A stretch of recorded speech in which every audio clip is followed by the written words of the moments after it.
Gracias a ustedes, buenas tardes. Imagínense que un día amanecen y se ven con un tío de ustedes, una tía, y en la plática su tío o su tía les dicen que sus tatarabuelos son o fueron multimillonarios. Quizás de sangre alemana. Dicen, ahora estoy entendiendo, diría Charlie, por qué estoy tan alto y tan grandote, ¿verdad? Imagínense cómo se sentirían. Gracias, Pide, por el papel. Esto le pasó a uno de los escritores más famosos de nuestra época, Francisco Martín Moreno, en una entrevista de la cual sacó o editó un libro muy importante, muy interesante. En media hora la muerte se llama su libro. Tuvo precisamente eso, un encuentro ya de grande en donde su tío le cuenta toda la ascendencia de un hombre judío, pero nacido en Alemania, multimillonario, uno de los hombres más ricos de todo, no solamente de Alemania, sino de toda Europa, siendo él un hombre pues que con gran esfuerzo se estaba ganando la vida escribiendo libros, ¿verdad? Bueno, hoy quiero compartirles de la grandeza de las familias. Y hoy vamos a hablar de la familia más grande, que es la familia de Jesús. ¿Y a qué me refiero a la familia más grande? No solo numéricamente, sino a la familia, lo grandioso que es la familia de Jesús. Ven ustedes, esto son los primeros versículos del primer capítulo de Mateo. ¿Qué es lo que piensan cuando se encuentran con un capítulo así? A veces no nos dan ganas ni de leerlo, ¿verdad? Sin embargo, hoy vamos a empezar nuestra clase leyendo este pasaje, así que les pido me acompañen. Capítulo 1, versículo 1 de Mateo dice: tabla genealógica de Jesucristo, hijo de David, hijo de Abraham. Abraham fue el padre de Isaac, Isaac padre de Jacob, Jacob padre de Judá y de sus hermanos, Judá padre de Fares y de Zera, cuya madre fue Tamar. Fares fue padre de Gersón, Gersón padre de Aram, Aram padre de Aminadab, Aminadab padre de Naasón, Naasón padre de Salmón, Salmón padre de Boz, cuya madre fue Rahab, Boz fue padre de Obed, cuya madre fue Ruth, Obed fue padre de Isaí, e Isaí padre del rey David. David fue el padre de Salomón, cuya madre había sido la esposa de Urías. Salomón, padre de Roboam, Roboam padre de Abías, Abías padre de Asaf, perdónenme, pero es que la letra es muy pequeña y los píxeles están bien grandes. Asaf fue padre de Safai. Ok, perdón. No, pero no es por los lentes, veo bien.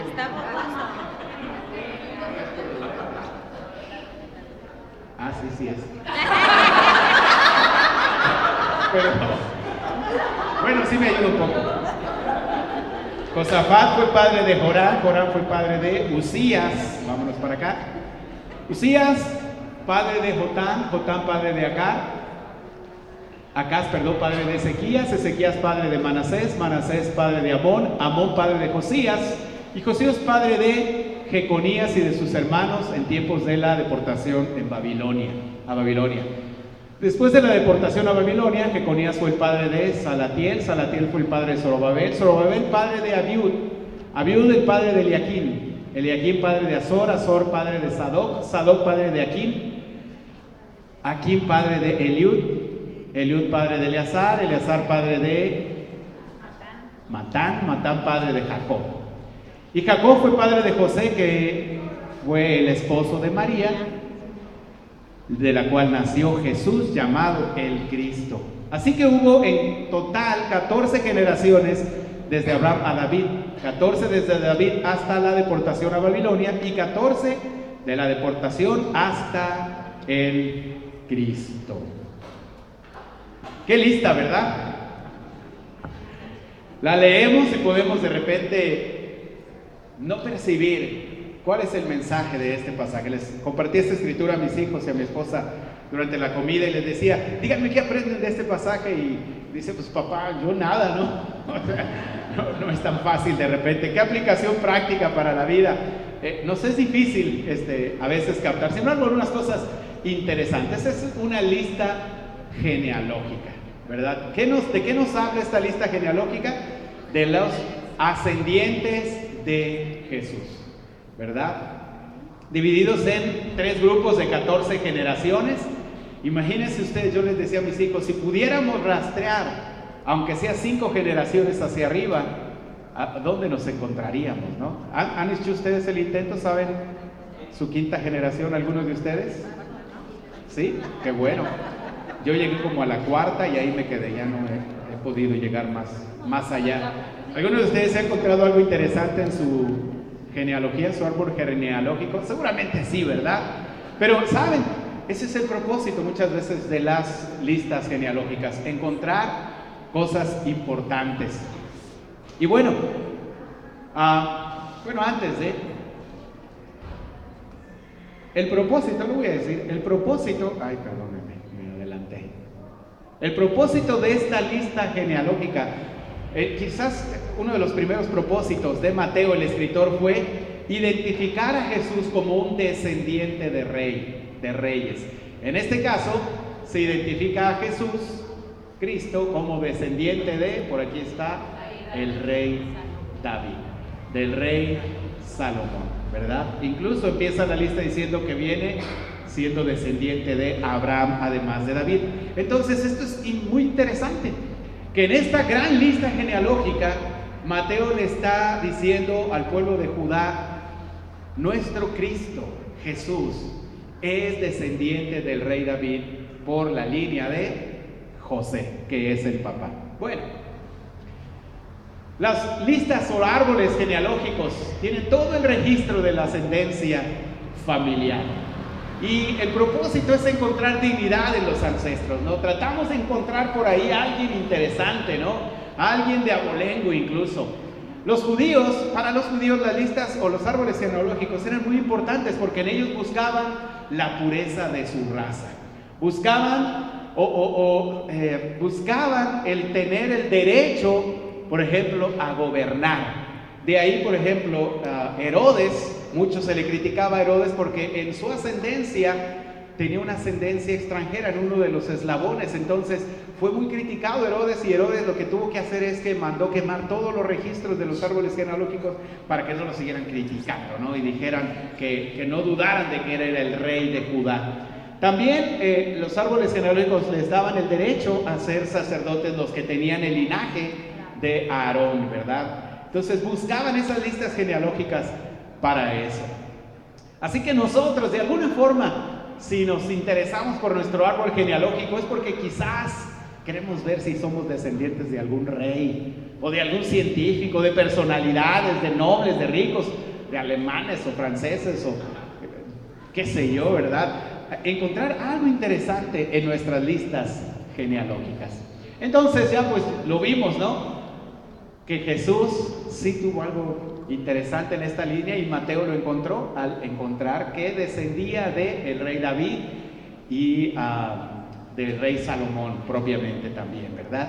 Sin embargo, algo que quizás pasamos muy por alto es que esta lista genealógica contiene los nombres de 4 mujeres. O sea, 4 abuelas o tatarabuelas de Jesús, ¿verdad? Toda esta lista genealógica que la encuentran llena de puros nombres de hombres, de repente encontramos 4 mujeres ahí. ¿Se habían dado cuenta de eso? Que había 4 mujeres en la lista genealógica de Jesús. Ahí están: Tamar, Rahab, Ruth y la esposa de Urías. Ahora, ¿por qué es importante esto? En la época antigua, como todos saben, las mujeres no tenían los mismos derechos que tienen ahora. Las mujeres no tenían los mismos roles, incluso que tienen ahora, ni la misma participación. Claro que en el pueblo de Dios de repente destacaron algunas mujeres, pocas mujeres, como María, la hermana de Aarón, como Débora, la profetisa. De repente vemos por ahí una Esther también, pero si ustedes leen la historia de Esther, se dan cuenta que también estaba muy sometida al liderazgo de los hombres. Entonces, en el tiempo de Jesús nos hace recordar la escena de la mujer samaritana cuando llega a este pozo. ¿Por qué llega a esa hora y por qué no había ningún hombre más? Precisamente porque era una mujer. La mujer tenía espacios públicos siempre y cuando vaya con su esposo. Siendo esta mujer una mujer sin esposo, divorciada tal vez, pues no tenía esos derechos y siempre estaban escondiéndose. No tenían voz ni voto, y en las listas, en la mayoría de las listas que nosotros encontramos, hay muy poca mención de las mujeres. Sí hay, poquita, casi por default que salen ahí las menciones, pero normalmente son listas largas, llenas de hombres, nombres de hombres, y no de mujeres. Entonces suena bastante raro que en esta lista genealógica Mateo, el escritor de este primer libro, haya puesto 4 mujeres. 4 ascendientes de Jesús, 4 abuelas de Jesús. Vamos a verlas. Tamar, la primera de ellas. Tamar, la incestuosa. Génesis 38, del 13 en adelante, dice: cuando Tamar se enteró de que su suegro se dirigía hacia Timnat para esquilar sus ovejas, se quitó el vestido de viuda, se cubrió con un velo para que nadie la reconociera, y se sentó a la entrada del pueblo de Nayim, que está en el camino de Timnat. Esto lo hizo porque se dio cuenta de que Selá ya tenía edad de casarse y aún no se lo daban a ella por esposo. Cuando Judá la vio con el rostro cubierto, la tomó por una prostituta. No sabiendo que era su nuera, se acercó a la orilla del camino y le dijo: deja que me acueste contigo. ¿Qué me das si te digo que sí?, le preguntó ella. Te mandaré uno de los cabritos de mi rebaño, respondió Judá. Está bien, respondió ella. Y la historia termina en que este hombre, Judá, tiene relaciones sexuales con su nuera, que era obviamente viuda, porque había sido esposa de uno de sus hijos. Es una historia interesante. Esta mujer se casó, parece muy joven, con uno de los hijos de Judá, pero el hijo de Judá muere y entonces debía casarse con el otro hijo. Pero Judá le dijo: espérate, ¿no? Muere el segundo, más bien se casó con el segundo hijo, muere también el segundo hijo, y después tenía un tercero muy chiquito y le dice: bueno, pues espérate a que crezca mi hijo chiquito y te casas con él, de alguna forma para que pueda continuar la descendencia. Pero pasaron los años y en realidad Judá no quería que Selá se case con ella porque tenía miedo que también muera. Entonces lo escondió. Y esta mujer, pues pasaron los años y los años, y así que un día dijo: pues voy a hacer este plan. Se disfrazó, incitó de alguna forma sensualmente a Judá. Judá se acuesta con ella porque ella lo provocó y ella queda embarazada. Cuando le dicen a Judá que Tamar está embarazada, Judá se enoja, dice: sáquenla y quémenla. Imagínense. Y ella dijo: sí, pero antes solamente quiero, Judá, que reconozca de quién son estas pertenencias. Y es que Judá, cuando tuvo relaciones con ella, le dejó en prenda su bastón y el cordón y no sé qué otra cosa le dejó, para que después le pague con el cabrito. Ella saca el bastón, saca el cordón y dijo: ¿de quién es esto? Y dice Judá: caray, es mío. Pues el dueño de esto es el que se acostó conmigo, y el hijo que tengo es del dueño de esto. Entonces Judá se arrepiente y bueno, le perdona la vida a Tamar, y pues Tamar le da a 2 hijos, ¿no? Y que son hijos precisamente de Judá, y de ahí, de esos 2 hijos de Judá, continúa la descendencia hasta Jesús. Qué interesante. ¿verdad? La otra, Rahab, la prostituta. Leemos en Josué 2:3, cuando los espías, desde el 3 al 6, perdón. Cuando los espías llegaron a Jericó, se hospedaron en casa de una prostituta llamada Rahab. Pero el rey de Jericó se enteró de que 2 espías israelitas habían entrado esa noche en la ciudad para reconocer el país. Así que le envió a Rahab el siguiente mensaje: echa fuera a los hombres que han entrado en tu casa, pues vinieron a espiar nuestro país. Pero la mujer, que ya había escondido a los espías, le respondió al rey: es cierto que unos hombres vinieron a mi casa, pero no sé quiénes eran ni de dónde venían. Salieron cuando empezó a oscurecer, a la hora de cerrar las puertas de la ciudad, y no sé dónde se fueron. ¿A dónde se fueron? Vayan tras ellos, tal vez les den alcance. En realidad, la mujer había llevado a los hombres al techo de la casa y los había escondido entre los manojos de lino que allí secaban. Esta es la otra mujer. Todos sabemos la historia cuando el pueblo de Israel, bajo el liderazgo de Josué, conquista la tierra de Jericó, manda a unos espías. Entre ellos, estos espías se encuentran con esta mujer, Rahab. ¿A qué se dedicaba Rahab? A la prostitución.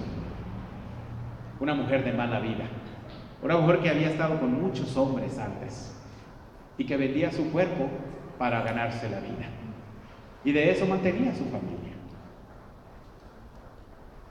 Bueno, Rahab ayuda a los espías después de que los ayuda con mentiras hacia el rey de Jericó. Hace prometer a los espías, los cuales les salvan la vida cuando aniquilan a toda la gente de Jericó. La única que salió con vida fue Rahab y su familia.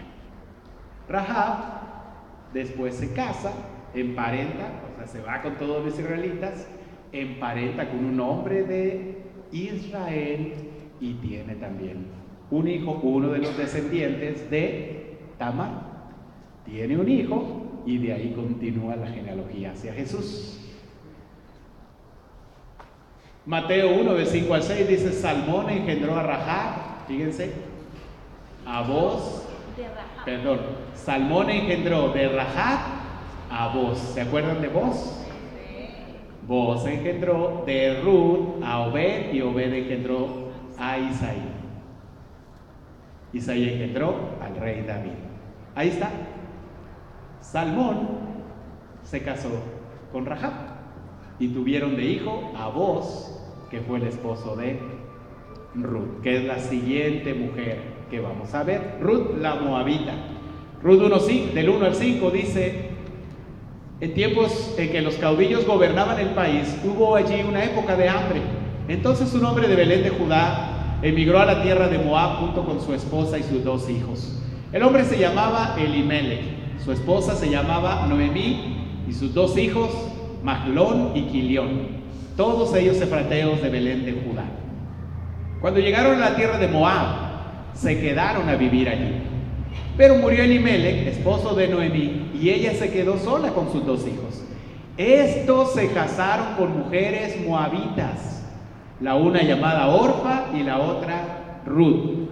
Después de haber vivido allí unos 10 años, murieron también Mahlón y Quilión, y Noemí se quedó viuda y sin hijos. Y sabemos la historia, ¿no?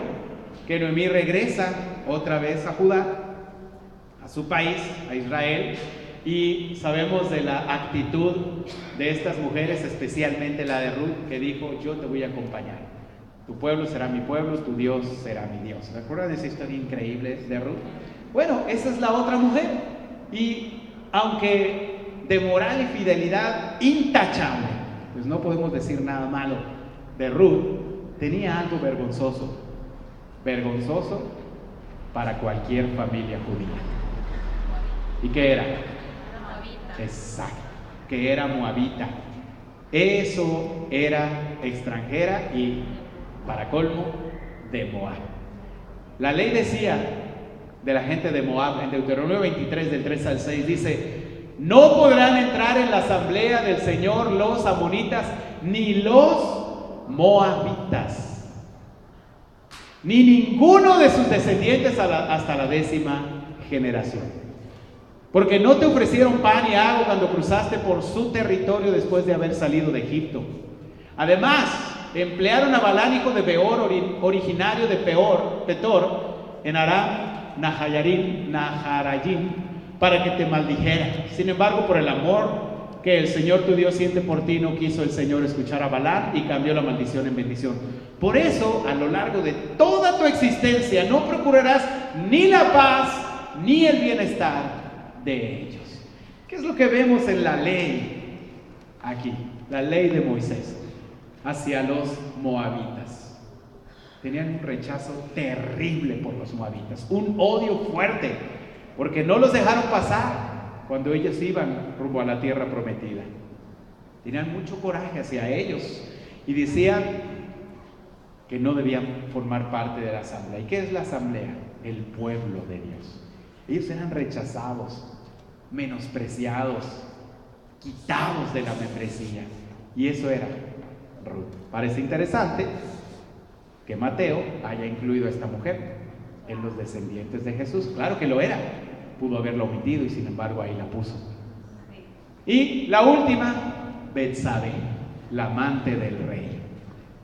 En el 2 de Samuel 11 del 1 al 5, del 2 al 5 más bien, dice: una tarde, al levantarse David de la cama, comenzó a pasearse por la azotea del palacio y desde allí vio a una mujer que se estaba bañando. La mujer era sumamente hermosa, por lo que David mandó que averiguaran quién era y le informaron: se trata de Betsabé, que es hija de Elián y esposa de Urías, elitita. Entonces David ordenó que la llevaran a su presencia, y cuando Betsabé llegó, él se acostó con ella. Después de eso, ella volvió a su casa. Hacía poco que Betsabé se había purificado de su menstruación, así que quedó embarazada y se lo hizo saber a David. Otra joven mujer, muy hermosa, muy bonita, tan bonita que cuando David el rey la vio, y fíjense bien, David era el rey y tenía las mujeres más bellas, pero era tan hermosa esta mujer que cuando la ve bañarse en una tarde se enamoró de ella. La manda a traer y ella, en complicidad con él, porque no fue ella ninguna víctima, la Biblia no dice que la violó, dice que se acostó con ella. En complicidad, ella con David tuvieron relaciones sexuales. Ella quedó embarazada y así se lo hizo saber a David. Betsabé amó mucho a David, le dio mucho amor, es verdad, pero también fue la causa de muchos dolores de cabeza para David, muchas intrigas, celos, dolores, tristezas, llanto, difícil. Y también ella está ahí, en esa lista, la lista de la ascendencia de Jesús. 4 mujeres, vaya, y qué mujeres, ¿verdad?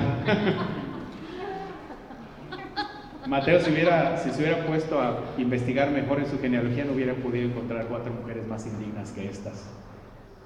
Pareciera que a propósito las buscó y las nombró entre la lista o la genealogía de Jesús. ¿Qué nos enseña todo esto? Acuérdense, ¿cuál era el propósito de los árboles genealógicos? O se supone que es el propósito. Pues es un motivo de orgullo, ¿verdad? La razón de su honra y renombre. Se demostraba a través del árbol genealógico provenir de personajes importantes y famosos del pasado. Se cumplía la grandeza de una persona, un pasado ilustre y abolengo. Todo eso se buscaba lograr, o se busca lograr en los árboles genealógicos. Pero ¿qué es lo que se encontró en el árbol genealógico de Jesús? No muchas mujeres tan indignas como estas para los judíos. Recuérdense que los primeros lectores del libro de Mateo fueron los judíos, y ellos veían eso y decían: ¿qué? El escandaloso nombre de Tamar, Rahab la prostituta, antepasada de Jesús, Ruth la excomulgada y despreciada moabita, y Betsabé, la adúltera del rey. mujeres, causa de vergüenza y aprobio para cualquier judío.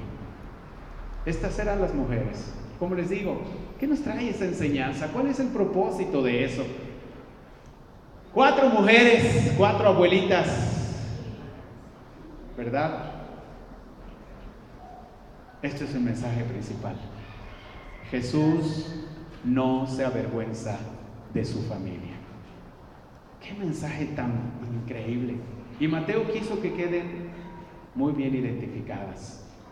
Tal vez las escogió a propósito, las 4 mujeres con pasados más difíciles, con fallas más grandes. Y a veces no solo pasados, pero presentes, porque caían, se levantaban, caían, se levantaban. Pero Jesús así las vio. No se avergüenza de su familia. En estas mujeres con historias de caídas y de perdón está retratada también nuestra historia, la vida de nosotros, nuestra humanidad, e incluso me atrevería a decir, nuestra familia en la iglesia. También, pecadores, sí, todos, y también rescatados. Indignos, sí, pero también liberados. Abyectos, puse esta palabra porque el significado es muy largo. ¿Qué es? Es la persona que comete los actos más despreciables y viles. Es una persona vil y despreciable. ¿Puede haber en la familia? Sí. Sí puede haber, pero también esperanzados. Amén. Porque creen que pueden cambiar, amén, que pueden mejorar. Amén. Hebreos 2, del 10 al 12 dice: en efecto, a fin de llevar a muchos hijos a la gloria, convenía que Dios, para quien y por medio de quien todo existe, perfeccionara mediante el sufrimiento al autor de la salvación de ellos.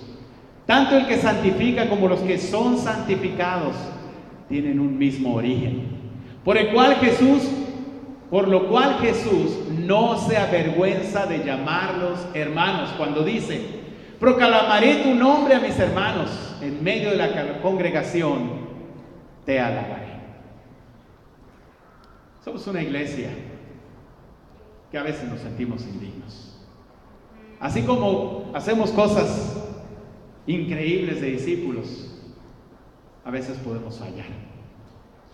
Nuestros pasados a veces no son de los más animantes como para andarlos contando, ¿verdad? Y algunas veces todavía tenemos caídas, podemos fallar, es verdad. Pero lo increíble de esto es que somos la familia de Dios. Amén. Y en nuestra mente y nuestro corazón siempre debe de estar el propósito de ser mejores, de ser más dignos, de esforzarnos por dejar el pecado, de esforzarnos por ser discípulos de Cristo. Amén. Somos la familia de Cristo, pero no somos lo suficientemente buenos como Él, y aún así somos parte de la gran familia de Dios. Muchas gracias. Que Dios les bendiga.